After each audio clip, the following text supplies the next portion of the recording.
As in long some as instances, anyway. As long as the story of hunting will be told by the hunters, yes, the story would always glorify the hunter. The hunter. Perhaps it is time for us to start telling the different stories. So please do well to engage us. Get on the phone lines. Let us hear from you directly. Let it not be.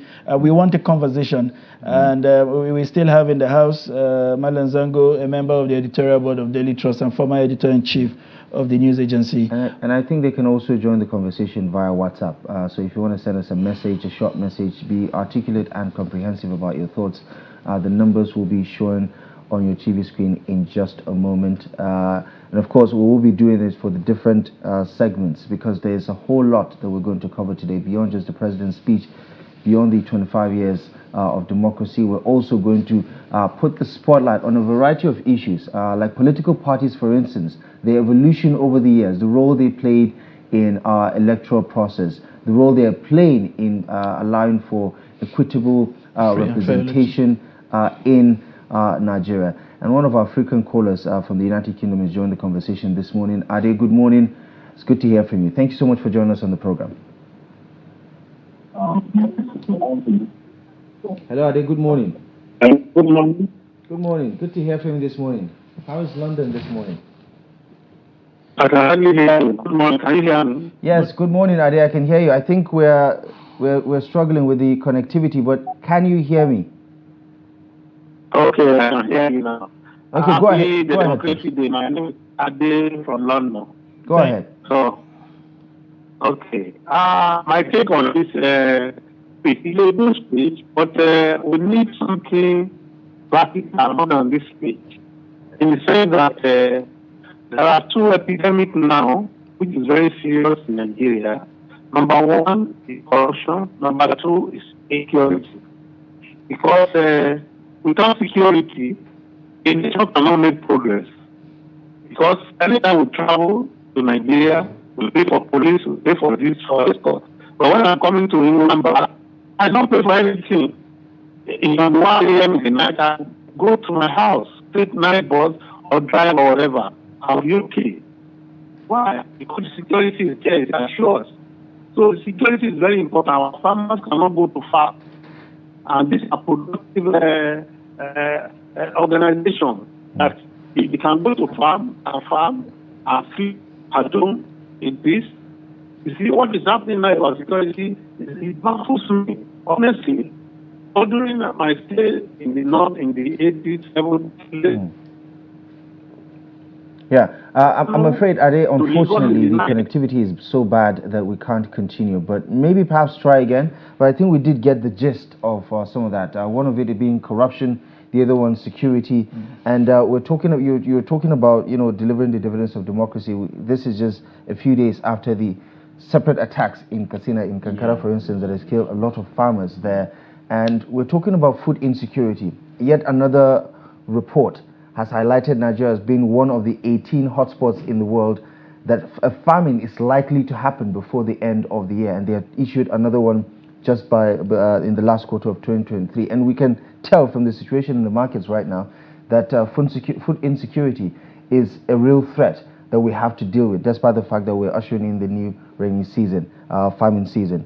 But with this insecurity revolving around, the polity, how do you see, the president's speech, his body language? I mean, he has condemned the attacks in Katsina, but it is more than just one attack. It's Zamfara, it's in the northeast, it's in Benue, for instance, where we're dealing with multitudes of issues, whether it's farmer-herder clashes or attacks on communities, farming communities, rendering them inactive.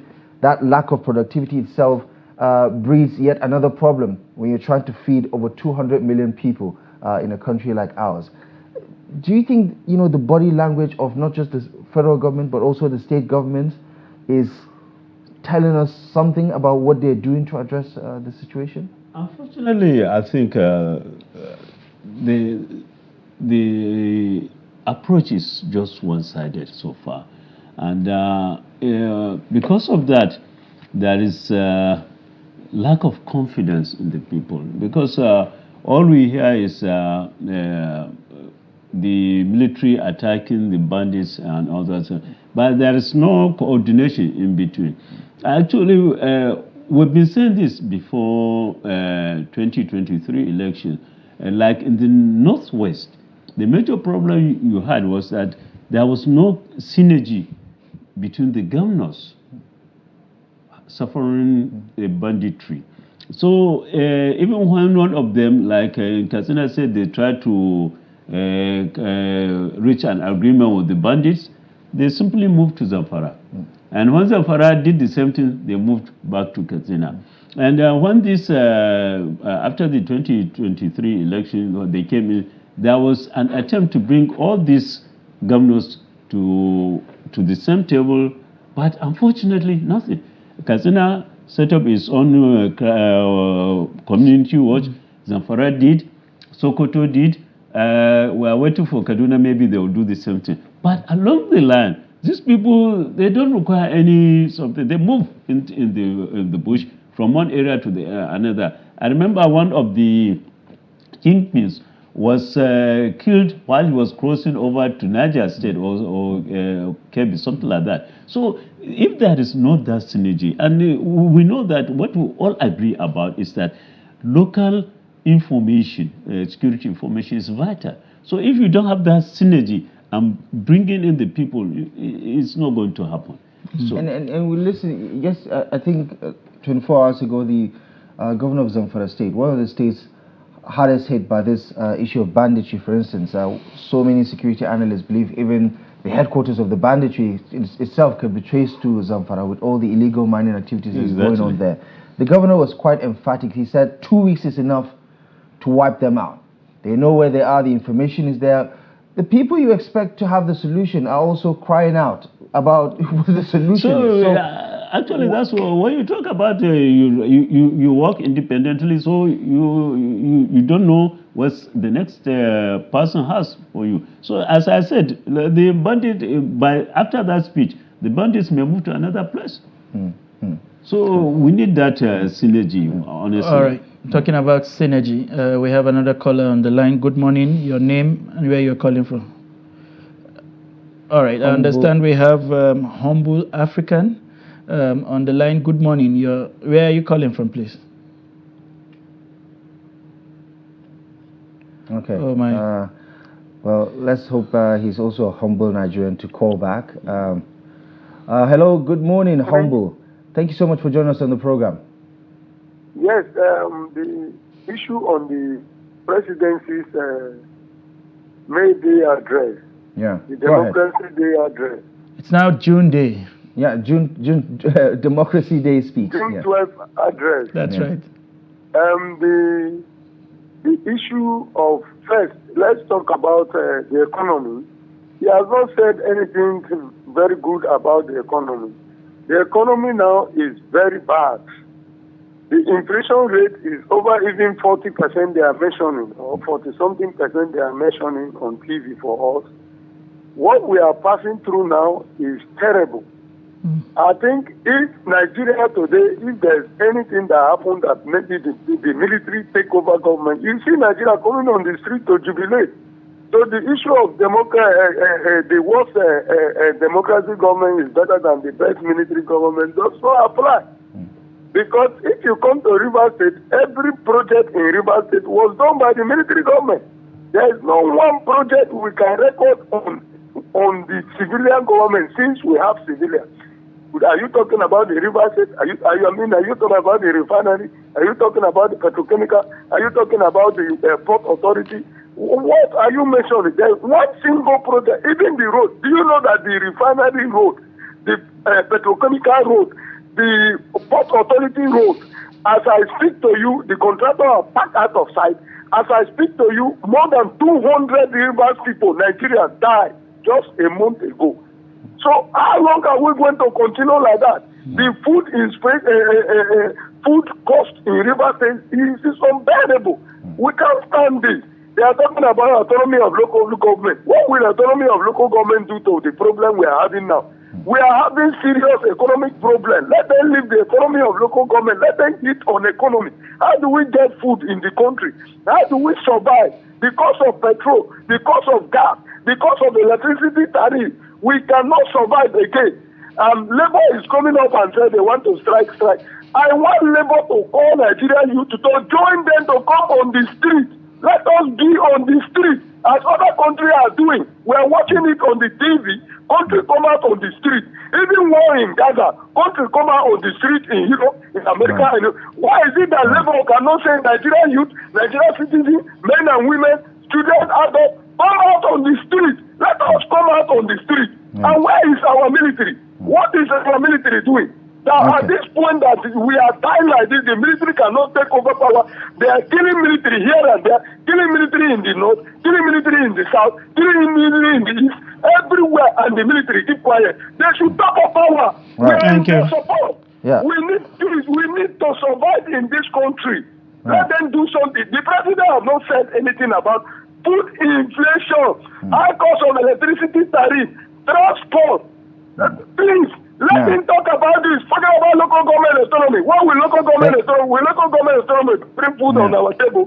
Will local government autonomy bring down the cost of the electricity tariff? Do you know that an average 2-bedroom in Port Harcourt now, you cannot even own your TV, you can't own your fridge, you can't own your fan, you can't own anything because you spend over 100,000 naira in 2-bedroom apartment. In a month. So how much is your salary? When you are spending 100 and something thousand, but only electricity tariff, school fees is not there, medical is not there. Feeding. Humble. Regrettably, it's quite a very touching contribution from you. And with all seriousness, I don't have the words to console you, and it's very clear that the president's speech this morning did very little to console you. But of course, it is a frustration that can resonate with most Nigerians, if not all Nigerians, who are going through a very difficult moment in time. And these are ordinary voices of Nigerians who are basically saying it is not working. And it's in clear terms about their everyday lives and livelihood. The power situation, not just with supply, but also the tariff hike and so on and so forth, the cost of production, the cost of transportation. Yesterday, during the special hearing in the House of Representatives, the Manufacturers Association of Nigeria is talking about some 300,000 businesses that have had to shut down. There was a big bang yesterday. 380,000 jobs lost. And yes, you can understand his frustration when he said the president's speech did not hit the nail on the head. It was rather celebratory, commemorative, which is rightful. But however, when it comes to really speaking to the heart of Nigerians with regards to what they really want to hear about the deliverables, Humble is saying humbly that that was not in the speech of the president. I don't know your reaction to that. Well, I said it earlier that we don't need a speech. We need the action. What Nigerians require now is the action.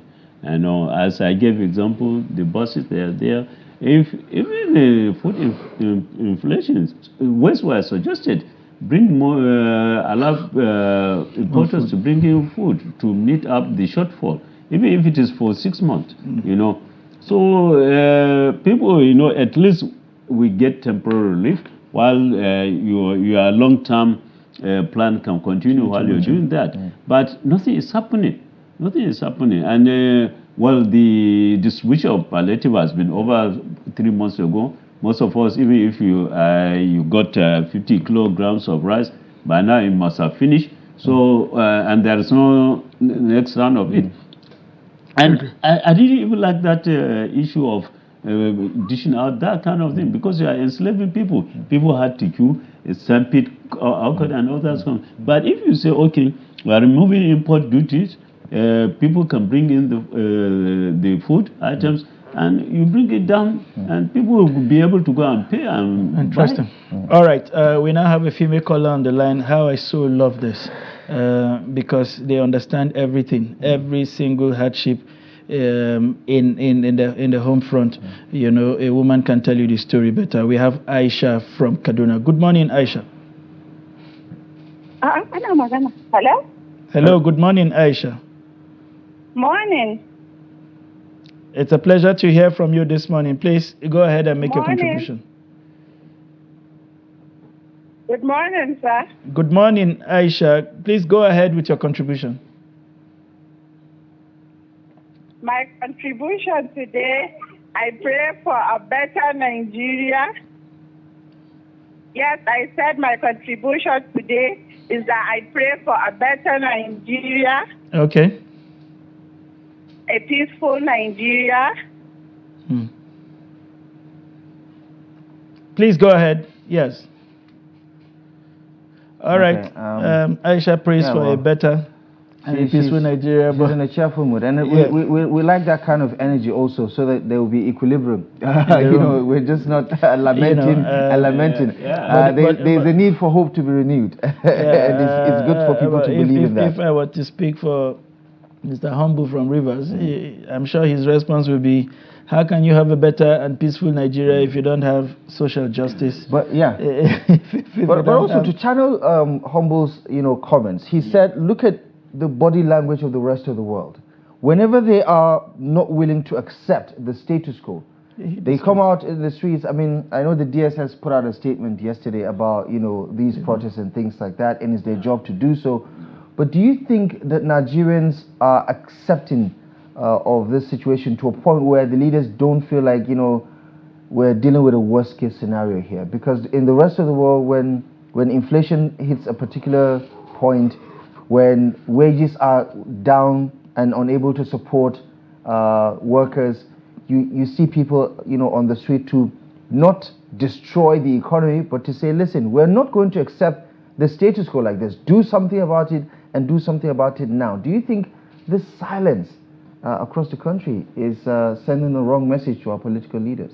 It is, but I think it's our fault also. And when you look at typical Nigerian doesn't want to be in the forefront. You would rather have somebody there, and he would be watching and getting, even if it is rumor, how did it end?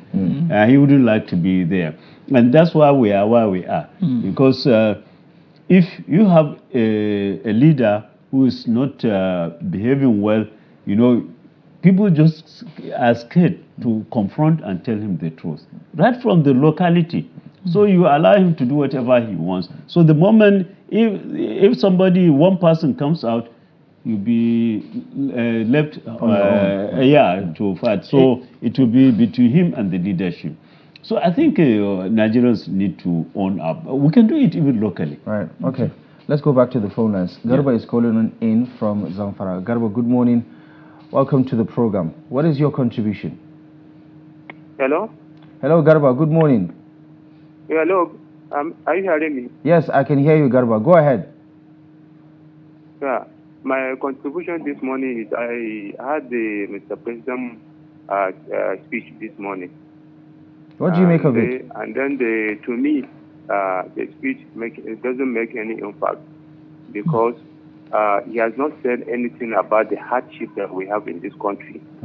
He has not even speak about what is doing solution. He has not even said anything about the masses in this country. And then the issue is that the speech that he made this morning, to me, he has not making any impact. He has not even said anything about the labor issue. And then that is the most important one. Yeah, well, Garba, he did say that they're going to send a proposal to the National Assembly with regards to the minimum wage. Is that not enough for you? Hello, Garba. Hello, sir. Yeah, I said he did mention that they're going to send a proposal to the National Assembly as far as the minimum wage is concerned. Is that not enough movement for you?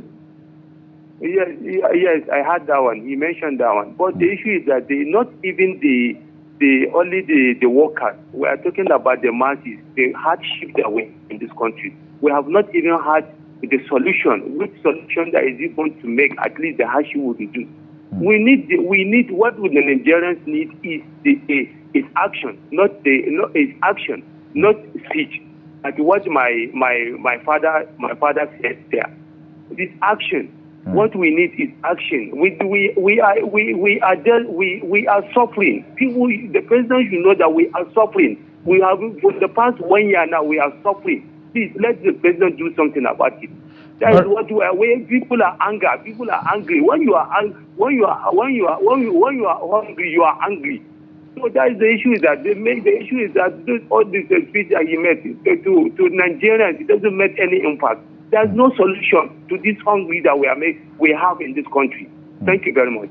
Thank you very much, Garba, with his own submission. And I dare say that most of our callers today are emotional about it, and rightfully so. You can't blame people for. And he did, you know, he said people are hungry, and I think that's the perfect word for it. When you know your anger is predicated on the hunger that you're feeling with all that is just a natural transition. And to think, you know, the comments from Garba also signpost something very clear, that even in the hierarchy of what Nigerians consider as important, insecurity, you know, follows hunger. Yeah. He is calling from a frontline state, but he has dwelt largely on the economic difficulty rather than even the security challenges. And because I think they're interlinked. They go hand in hand, because just yesterday there was a report that in Kaduna now the bandits had allowed 2 communities to go back to their farms after paying 6.1 million naira. And some other goodies they had to go, with it. So you find, you know, the farmers are between the devil and deep blue sea. They don't have anything to do. They, you know, these are the basic issues. And we're getting into trouble. And when it comes to his decisiveness as a president, which the speech is supposed to convey, there are certain issues that one of them that Humble raised about corruption. His administration, for instance, is going hard on the likes of the MFLAs, the Hadi Sirikas, the Sadia Halima, and so on and so forth. But we also have the Better Edu scandal that has gone quiet for quite some time. But before we double down on that, let's speak to Abubakar Zari, who is calling in from Zaria in Kaduna State. Abubakar, good morning. Yeah, good morning. Good morning, Abubakar. If you can speak up a little bit, I would appreciate that. Go ahead. Okay, good morning. Good morning. Yeah, it has been a delightful to be on your this program this morning. Yeah.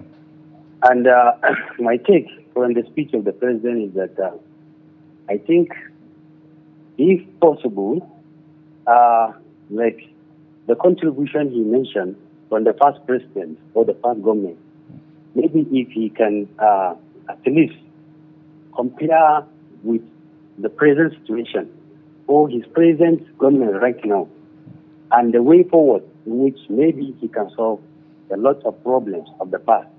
Because if you look at it, it's more like the government is repeating itself on and on and on. So I so much believe if they said that President Tinubu will come out with a blueprint showing that this particular democracy in which he held now, maybe it will bring light at the end of the tunnel. I think it's even better than all this kind of whatsoever he mentioned in the address. Because if you look at it, honestly, right now, a lot of people in Nigeria, they are not even about what the speech is saying. All they are about is what will be the way forward in bringing relief from all this hardship, food crisis, security, a lot of things. So to me, I think if you said that in his speech, there is additional way forward in which we can see the light at the end of the tunnel. It will be better than everything he said. Yeah.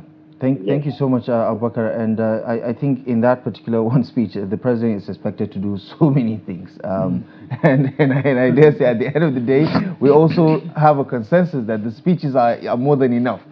People want to see just things done. Practicality. I don't think the speech will solve I don't expect it to solve our problem. But we have to continue to market hope. Exactly, and we don't even have benchmarks, even in the speech. Now, talking about the corruption aspect, I think, you see, my even worry is the fact that the government has not come out to say what's stand about corruption in this country. During the last administration, Buhari made it a key component of his administration, and he instituted some of the some measures to ensure, like the TSA, the whistleblower program, if you can even remember it now, because it has gone dead. Pardon, Malam, I think we have Success from Kwara waiting on the line, so maybe we can get to Success. Success, good morning. God who have counted you and I worthy. Success, good morning. People celebrating this June 12th. I want to let us know. Good morning, Success. Giving a vehicle to an expert driver, a deflated vehicle to an expert. Success. I think over the years cannot be repaired just within a little period. All of us need to come to time of having patience with each other, because many things have been put out of place, and the passion of our leaders is not enough. I cannot be part of those who condemn leaders, but notwithstanding, like this one that is there, President Tinubu, he cannot put right what has been destroyed over the years. He's not the Messiah, because if God did not help us, I don't think a human understanding or know-how can put Nigeria together.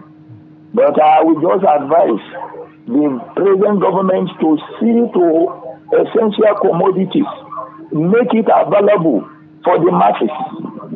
If they are having need, everyone can access food comfortably, can get good health, and can have good housing. Even the money that they are demanding for, nobody will be pressurizing, because even if 500,000 is being paid as salary for workers, and the price of market products escalated, it will not even meet up. So it is very imperative that we put the land in the right state. So I am thanking God for you and I, and for when God put Nigeria in better position. And most importantly, Hausa man will say, one day I shiga moton kudoyine, dole ifadi attention wulakanci. Allah ya taimaka. I mean, Success. Thank you so much. Appreciate that touch of the proverb at the end of the comment. And for those of you who don't understand how to say, it's a pity that you don't. With regards to I thought you would offer some interpretation. So how best do you do it without actually offending a lot of people? Because there are so many people that didn't enter that particular car, but that deserve good leadership to begin with. But I think the point Success is trying to say is, Nigerians have to manage their expectation, or to limit their expectations, because he is saying the rot within the system has been on for quite some time, and Tinubu cannot fix it within the shortest period possible time. But what I think I disagree with Success is criticism or holding people in leadership position to account is not condemnation. It's just Nigerians asking for a better life, because we do deserve better than what we're getting. It's one of the tenets of a viral democracy. Exactly. And this is a president who said, now it's my turn. Don't even pity me, because I look for it. And I think amongst the presidents we have had, himself and Buhari were the ones who we would say they were prepared for it, and they knew what they were coming into. So I don't think we're criticizing him. No, it's not criticism per se. It's a positive criticism. Right. I mean, we would always say here, all of the democracy you see in the world is not devoid of a viral opposition. And that is where the real criticism is. It's about offering alternative. It's about not accepting what you give to us as a standard. It's about asking for more. And deserving more, actually. Especially when we have given so much, when we understand that you have so much resources at your disposal. I mean, at a time when we were talking about limited resources, this government is contemplating a new aircraft for the president. Exactly. They just opened the 24 billion naira. The vice presidential residency. What do you say? Let's speak to Isa from Abuja and hear what he has to say on this one. Hello. Isa, good morning. I am good morning. How are you? Fine, thank you, Isa. How is Abuja this morning? Yeah, the part of Abuja that you're in, anyway. Yeah, my contribution to this one. Please, we are fair with the democratic fellows. We do Muslim and Muslim. Today, Muslims are killing more than the Christian that they say they are going to do. They cannot do Christian Muslim. We in northern Nigeria, we are killing more than anybody. We are not happy. We are not going to farm. We are not eating. We are suffering. Primary school fees has increased. Secondary school has increased. So can we survive?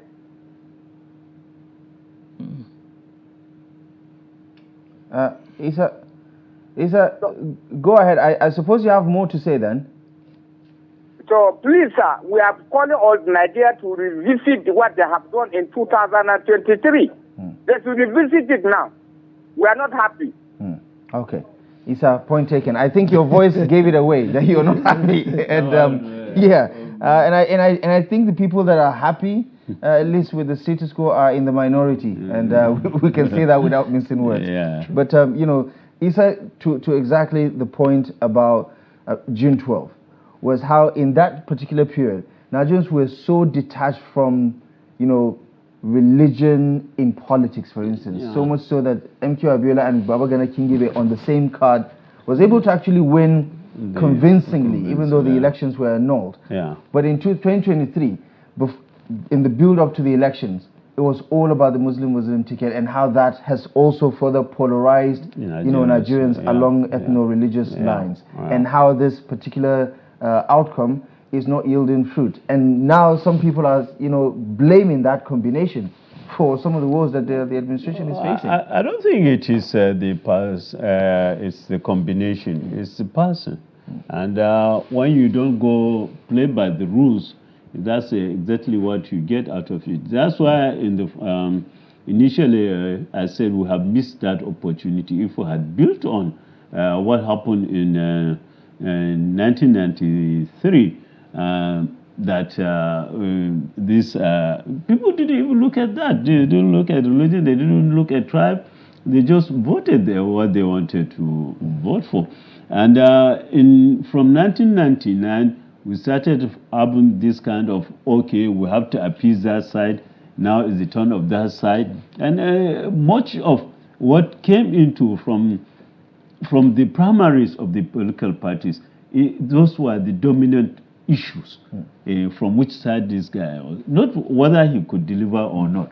Exactly. So when you go to the market, take for example, when you go to the market, do you look at the face of the trader, or do you look at the product? You look at the product. If it is of a quality, you buy. If it's not, you don't buy, no matter how good he looks. And you are in the market, you try to avoid any trader who will cheat you, who will inflate his price. You go for somebody who has good quality material and the prices are reasonable. It's as simple as that. So if Nigerians can just make that decision that what we want is somebody who will really deliver for us, not from wherever he comes. That's why every day you find that our even development is haphazard. Because if I come in today, I'll say, look, I'll favor my village.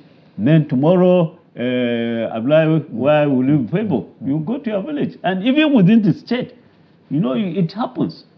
So who suffers?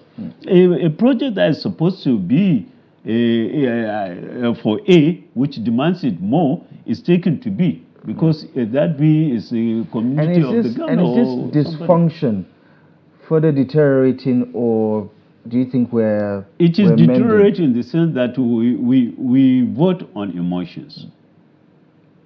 We vote on emotions and we rule along that line. So you can even find that people from your village will come and say, look, you have to do it. It's our turn.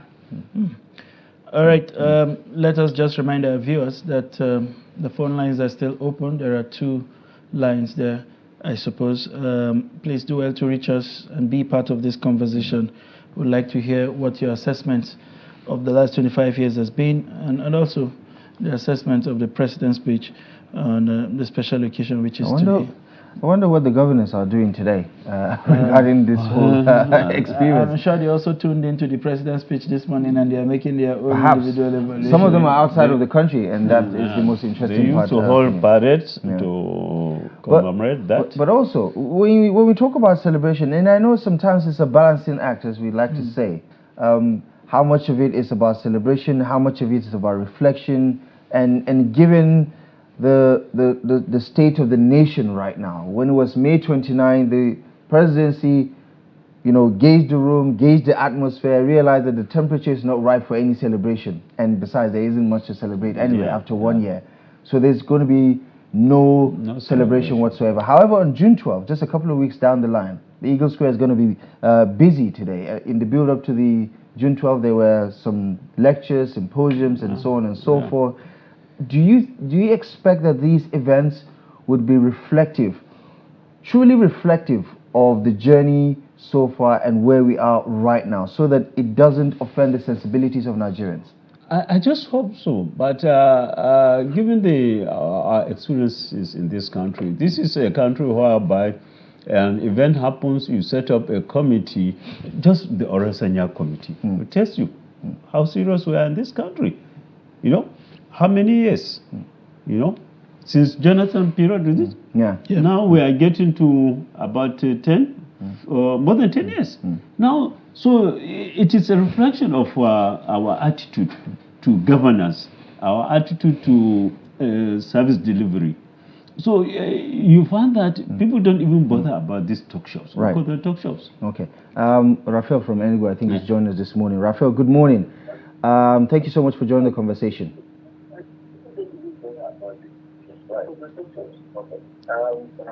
Good morning, Raphael. Can you kindly increase... turn down. Or rather, turn down the volume of your TV set.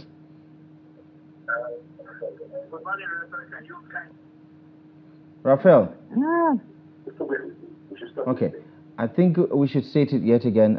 We should perhaps move on from Raphael. The rules of engagement is you turn down the volume of your TV set while you call in, especially if you're being passed through to the studio, so we can have a conversation. The interference there doesn't make for a good quality engagement. So please turn down the volume of your TV set, especially if you're passed through to the studio, to give your take and be as concise as you can with the information you want to pass along. So Raphael, if you can try again, call back. The number is still showing on your TV screen. Remember also you can do so by joining our WhatsApp platform to help get your message across. We have a caller from Kaduna. Rashidi from Kaduna, good morning. Hello? Rashid, good morning. Good morning, sir. Good morning. Thank you so much for joining us. Go ahead. Thank you. My name is Nasiru Ibrahim. Nasiru Ibrahim. I'm calling from Rigachikun, Kaduna. Okay. Thank you. Go ahead. Nasiru, please go ahead. I would like to commend Trust TV for bringing this wonderful program this morning. Thank you. And also I would like to talk a little about the speech of the president today. Go ahead. Actually, we all know that democracy is about good governance. And we all know what is happening in Nigeria today. The basic commodities of life are very hard for the populace of Nigeria. So I thought that the president in his speech, just like what other people have been saying, will outrightly talk about this hardship that Nigerians are going through. It is very hard. The poor are suffering. And as a democratic government, I think it is the responsibility of the government to provide these social amenities to its citizens. So the president should have addressed this issue in today's speech as a democracy day. Right. But what we actually saw is a different scenario. And I think we are not actually talking about democracy day. Right. We have insecurity in this country. We have a lot of issues in this country. And these are some of the basic issues that the president should have addressed on this democracy-based speech. And those were our expectations during the president's speech. What we need from the president is not a speech, just like one of the person said, we need an action from the president. And that is our expectation. Thank you. Thank you so much, Nasiru. Appreciate the contribution to this one. And the funny thing about it is, when we had a president who doesn't want to talk, we were complaining he wasn't talking. Now we have a president who is talking and says, "Stop talking. We just want to see you." I think it depends on circumstances. Right. Yeah, actually, now we have reached a point where we don't want any talk, because the talk, it dissolves you. What we want is just something, an action that will make life more meaningful to us, actually. Because then we had even the time to listen, wanted to listen to something. But now we don't want anything. Right. Please, what do you make about his point about democracy not being realized in its true form? Because the essence of democracy is about the will of the people, whether it's through the election or through representation. It's about the will of the people. Yeah. But it doesn't look like the will of Nigerians is being manifested through the various governments at state or at federal level. Number one, I think one is the fact that the way our leaders take their responsibility shows that they don't even have a belief that they were elected. So if you feel that, if you have that feeling that, look, I owe a responsibility to some people who have elected me, you do good. But right from the word go, you buy the delegates, you buy maybe officials, you buy the security, you buy almost everybody. You hire thugs. So you don't owe at the any end of responsibility. the day, you feel that, look, that feeling that, look, is for us, politics is a business. So you have invested, now and you don't owe anybody any apology. So that's the major issue you have. Interesting. All right, we'll go to the northeastern part of Nigeria. Ibrahim from Yola. Good morning. Morning, how are you? Very well, thank you. How are you? I'm doing well. How's things with you? Thank you. How is Yola this morning? Yola is fine. It's very cool. All right. Okay, let us take your contribution, please. Yeah, the issue is this. We talk of democracy in this country, but there's nothing democratic about our principles or what we do. How can a country, for 25 years, saying that it is democratic, yet the basic infrastructure are not provided? Let's look at our military in relationship to our population. Let's look at the police in relation to our population. Let's look at energy,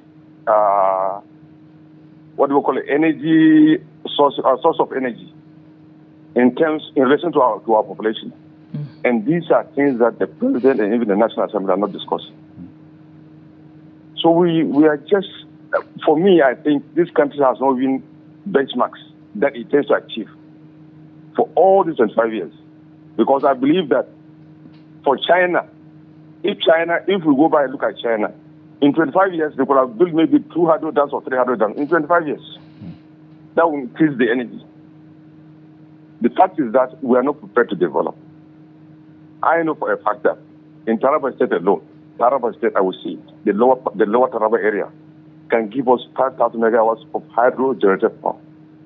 Taraba State alone can give us 1 million hectares of land that is lying there without doing anything about it. And nobody's talking about it. We are busy chasing shadows. I don't like this Fulani man. I don't like this Steve man. I don't like this one. And that's what we do for all these past 25 years. And what are even the governors doing? The governors, what are they doing? Like somebody said, they are busy building flyovers. What the inner roads are not even constructed. No governor, no state has a single 10,000 hectares of irrigated land. All over the north. No single state government has those lands. So please, Nigerians should come back. Let's make it a confab again and ask ourselves what we really want to do and what we want to go. And if possible, let's legislate our development plans. Legislate, make it a law. Anybody who comes in must follow that law and implement it. Thank you. Thank you very much for that contribution. And it's safe to say that with regards to the last point about a development plan, we've had it for quite some time, haven't we? Vision 2020. Vision 2000 actually.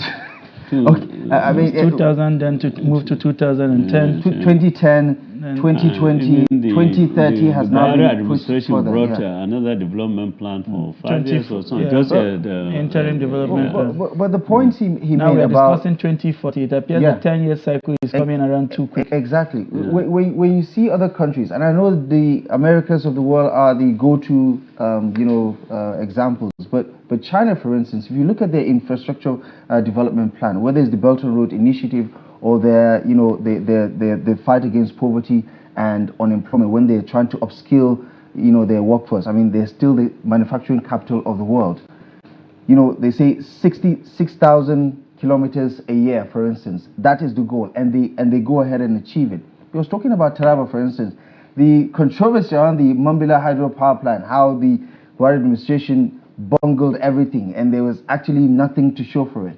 How do you juxtapose, what we want and what we already have as far as potentiality, and how we are caught in the middle of being unable to deliver on some of these? I mean, power, we're still unable to generate 5,000 megawatts. Maybe just before you go on, let us take this caller from Delta State. Good morning.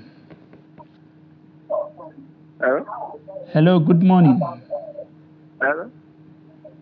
Hello, can you hear me? Yeah, good morning, sir. Thank you very much. Your name and where you're calling from, please. Hello, good morning, sir. Good morning, sir.